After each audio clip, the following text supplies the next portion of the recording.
আসসালামু আলাইকুম এভরিওয়ান। আগামীকাল পর্তুগাল বনাম ক্রোয়েশিয়ার high voltage match, knockout match.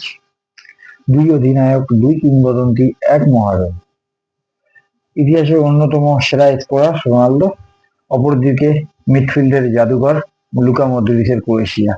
কি হতে চলছে আগামীকাল? লুকা মদ্রিচ কি আবারও ক্রোয়েশিয়াকে টেনে নিয়ে যাবে? অতীতে লুকা মদ্রিচ একবার ফাইনালে, একবার সেমিফাইনালে নিয়ে গেছে এই দলকে। কাগজে কলমে রোনালদোর থেকে অনেক বেটার পজিশনে নিয়ে গেছে Luka Modric, but Cristiano Ronaldo তার জায়গা থেকে পর্তুগালকে অনেক দূরে এনেছেন। কারণ রোনালদো আসার পর ছবারই টানা বিশ্বকাপ কোয়ালিফাই করেছে। রোনালদোর সিচুয়েশনটা একটু ডিফারেন্ট। ফিফা ইতিহাসে ক্রোয়েশিয়া ভালো দল, বাট ক্রিস্টিয়ানো রোনালদোর এই দলটা অনেক দারুণ। এবার ভালো কিছু রয়েছে মিডফিল্ডে, ডিফেন্সে। নুনু মেন্ডিস, বার্নার্ডো সিলভা থেকে শুরু করে ব্রুনো ফার্নান্ডেজ, অসাধারণ।